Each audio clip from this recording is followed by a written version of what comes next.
Howdy folks, it's Creeps, your happy horror critic. And last week, Nightmare Annie had put up a post about watching Nightbreed, which I haven't really seen all the way through. And I was like, you know what? I haven't done a Prime Video day yet, so let's do that. We'll start with Nightbreed, and then I will let Prime decide what I'm watching for the rest of the day. It'll be between 3 and 5 movies. Okay, so how about joining me, huh?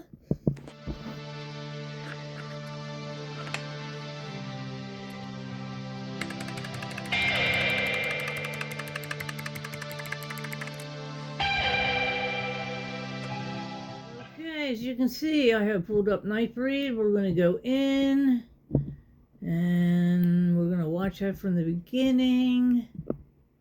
Sorry about the glare on the TV.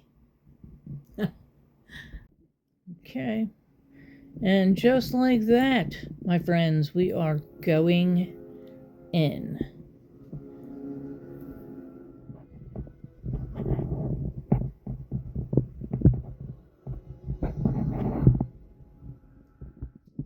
Okay, we're talking about our next movie right now from Nightbreed. Prime Video has given me something I haven't seen since a long time ago. House. So let's get into that, okay?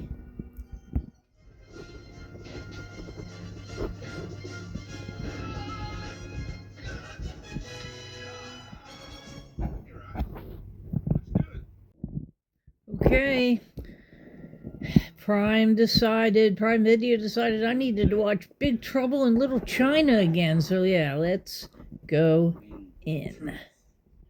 Know what the hell that means. All I know is this Lopan character comes out of thin air in the middle of a goddamn alley while his buddies are flying around. Well, as you can see, we've come to the end of our marathon, and I stopped it after the third movie because Prime was trying to funnel me into Periscope Down, which is most definitely not a horror movie. So I said no to that and cut it. So the first movie was Nightbreed, and it is a Clive Barker film that has David Cronenberg in it, okay? How can you possibly go wrong? And I knew this, but I still, for some reason, I never saw it. But thank you, Annie, on Slasher. Nightmare Annie has made a post about it, got me interested in it again, and bang, here I am doing a happy horror critic right around that.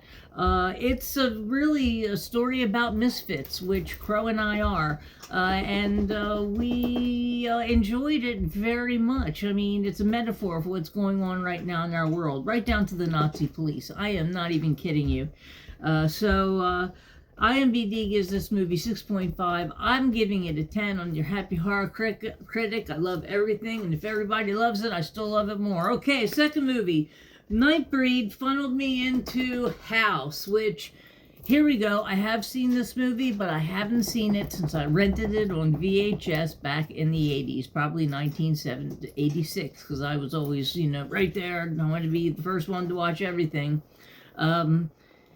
It brought me back a lot of nostalgia for my dad because it was one of his favorite movies and he played it a lot. He was a fan of William Catt, who plays the owner of the house, and so I think that's why my dad watched it to start with, because he liked him in The Greatest American Hero, of which my dad saw every episode multiple times, and so it was fun. It was a fun movie. IMDb gives it 6.1. That's a good score for them. But I gave it a 8. I just couldn't give it a 10. And I can't really tell you why. Just that I was kind of glad it was over once it was over, which is weird because I thought I was enjoying it at the time. So if I watch it again in the future, that could change. But for right now, we're going for an 8.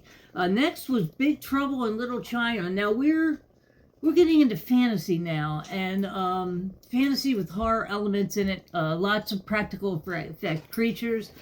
Here we have another great team up. We got John Carpenter, and we have Kurt Russell. And Kurt Russell is the great wisecracking Jack. He perfect for this role. And the movie is both funny and oh my god, and it'll have you on the edge of your seat. And it's when I first saw this movie, and this is another example. I haven't seen this, sat down to watch it since I saw it in the 80s. Now, in the 80s, I didn't know it was a John Carpenter film. I probably didn't even know who John Carpenter was at that point. So that never figured into whether or not I was going to watch the movie. I just thought it was fun, but I didn't think it was horror. Now I know it's John Carpenter. It came up. I said, you know what? I'm going to watch it again. It was amazing.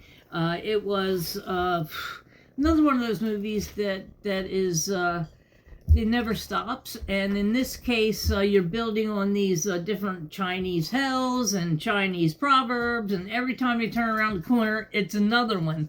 That's also great fun. So it's all in the reflexes, if that's what you want to hear. IMDb gives this 7.2 stars. I'm going to give it 10. Giving it a 10 because I had a great ride. It's by my favorite directors, by my favorite film team of Carpenter and Russell. And I think that's it for now. I did not watch Periscope Down. I'm sure we're all relieved about that.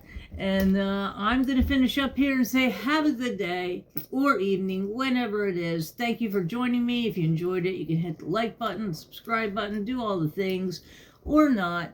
I'm just happy that you're here with me. So until the next video, I'm Crepes McDamned. I'll see you in the next vid.